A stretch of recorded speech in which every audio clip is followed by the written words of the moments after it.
renovating number 5. Follow us on our journey through the highs and lows of renovating our new adventure. Last time on number 5, we got to meet Trent and Johnny, who did a wonderful job excavating the garden.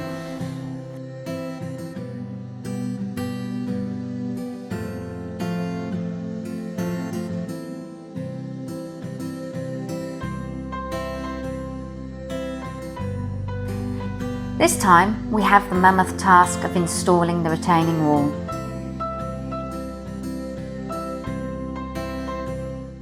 We've managed to get in 7 posts so far. We're up to the tricky corner post, which is there. Because the soil is coming from both sides, we need to have 2 posts in that one hole. Now, we use the excavator to pre-drill the holes for us. However, 2 of those posts aren't going to get in that hole. So you can see the posts are going to go in that sort of formation, and there needs to be that side of the line. So you can see how much that hole is not in the right place. And obviously that's going to have then a knock-on effect to the hole next to it. So our plan is to not use this hole, have the 2 posts in this hole, put a post in this hole. And if we think it's being a bit under stress from all the soil, then we'll put a post dead in the middle. But we want to get the 2 end posts in first so we can see where the centre will be.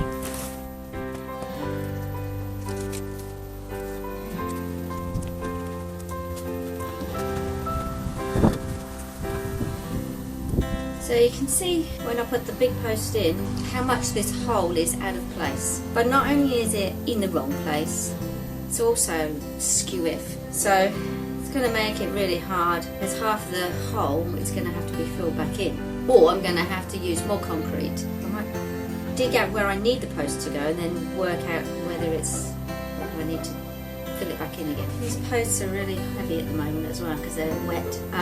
So I'm not sure how I'm going to manhandle 2 screwed together in the hole on my own, because that is working today. Where it roughly needs to go, right on the edge of the hole.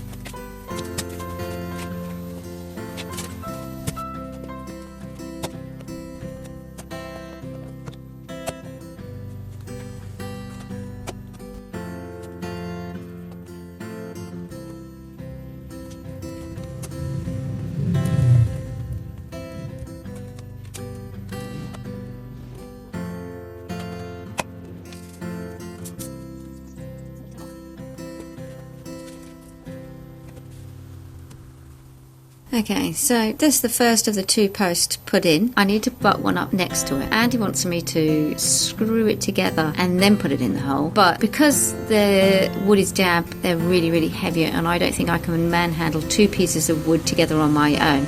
I don't think I'm physically strong enough to do that. So I need to dig the second part of the hole. The second bit of wood butts right up without any gaps so that I can easily screw it together in the hole. So I think that's going to be a bit of a challenge. But I think that's the only way I'm going to be able to do it on my own here. The hole is going to be massive, so we're going to get through at least 5 bags of concrete, I think, trying to fill that in, which is a bit of a waste of concrete, but it's not a lot I can do about it. I can't put the clay back in the hole and hope it holds into place. It would be stupid, especially on a corner post. It needs to have the proper support. So my next challenge is to get the next piece of wood in. Where is Trent with his auger when you need him?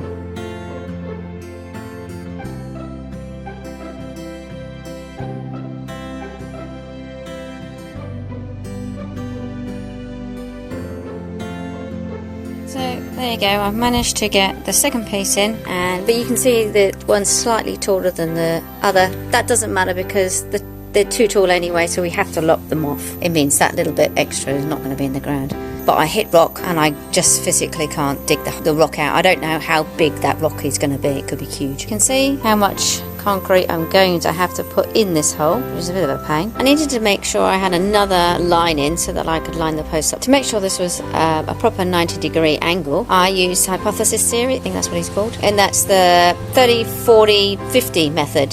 So I measured from the post, because that's obviously where the end is going to be, so I measured from the post, marked on the line 30, and as you can see from this side, it's a bit of a challenge now how I'm going to get around.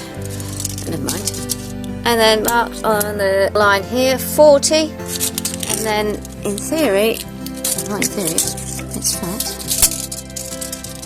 When I measure across, and so from that dot to that dot is 50. So we now know that that is a true right angle, which is good. So I've screwed the two bits of wood together. Next hole.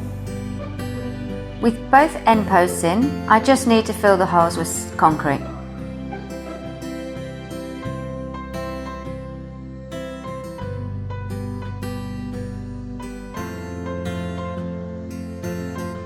You get the idea. It actually took 6 bags of concrete to fill both holes. Okay, so we've started to put in the first rung on the retaining wall. Because this side of the ground is much higher at the end, we've had to raise this bit off the ground, and we have a level retaining wall rather than having a steps. So there's a lot of messing about trying to get it in the right place, and what we plan to do is hopefully try and make a smaller piece of wood to fit in underneath the bottom plank.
Okay, so we've got the last row on. We're just now going to lop the tops off to make them all flush.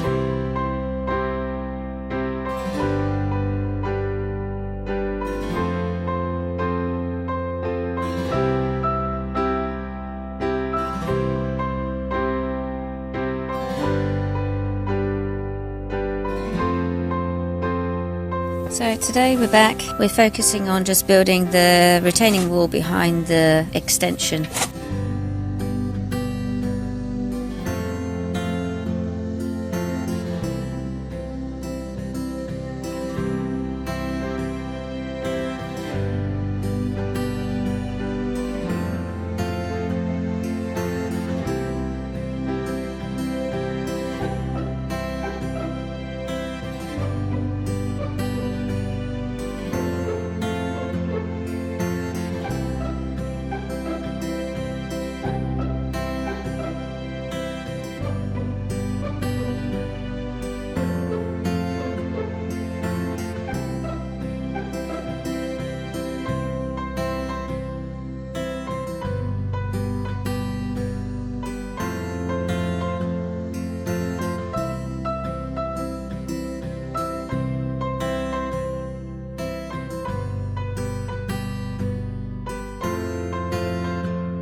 Trying to finish off the retaining wall. So the retaining wall's up now. We're pretty happy with the way that it turned out. It's nice and secure, plenty of concrete under it. Hopefully it'll hold back the rest of the garden and not collapse like the original retaining wall.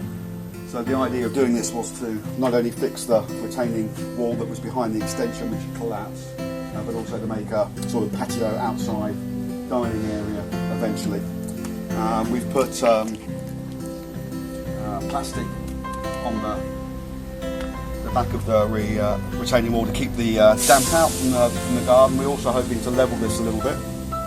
It's never going to be level unless we take out tons of topsoil, but this will be a bit of an area where kids can kick a ball or play outside, unlike before where it would just sloped off so steeply. So we're going to backfill right up to the top of this pretty much. So we've got the membrane on the back, that's ready to go. We've got a lining here which is running off over the length of this fence here, which I think is about 8 metres. It's running off 50 mil, so we're going to put a tape down from that, 300 mil all the way across, and get some aggregate in the bottom there, then the ag pipe, and then some aggregate on top. We're going to use, well, we were going to buy bluestone, but we've got so much rubble to get rid of. We decided that we're going to use some of the rubble that we've taken out of the house. We might end up smashing some bricks up to go behind there. So we're just trying to recycle the stuff we've got. I think the day before yesterday we took 750 kilos worth of concrete to the recycling centre, about $35 to get rid of it, so that's pretty good value. You have to wait around a bit because there's a queue for the trucks on the weighbridge, but then you can buy bluestone from them, so you're effectively buying back the concrete that they then crush and mix with a bit of sand or whatever they do to make it bluestone. So that's our job for today.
We've put the line in, ready to put the fill in.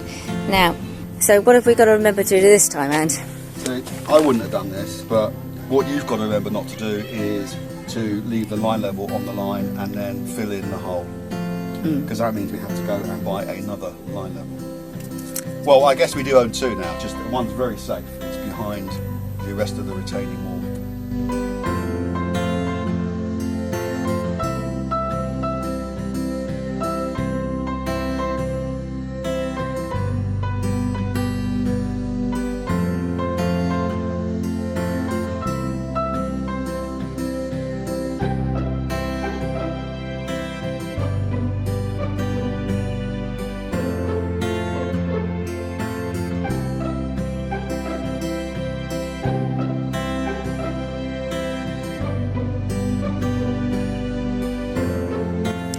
Okay, so we've partially filled the hole, backfilled it with rubbish that was dug out from before, and our plan is, because we are going to do the return going across this way past the house as well, because that will fall in because there's no wall there now. So the soil we take out from there, we're going to backfill the rest of the wall. And then if there's still space, we'll use the soil from the pile. Just a little bit of the leftover the soil. We have to try and hide somewhere.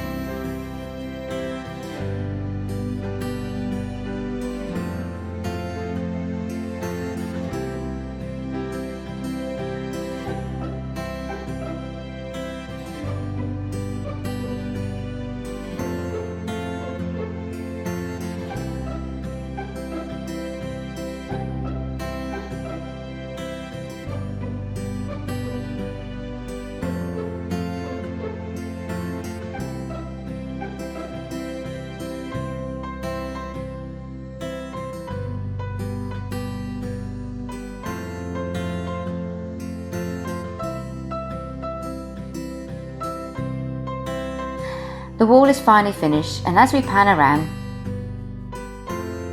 sorry about the bad footage, you can see we also did the return at the other end of the wall. We will eventually put some stairs in, but that will be done much later. Next time on Renovating Number 5, we demolish the barbecue wall and discover the true enormity of what we've bought. Thanks for watching. Like, subscribe and share.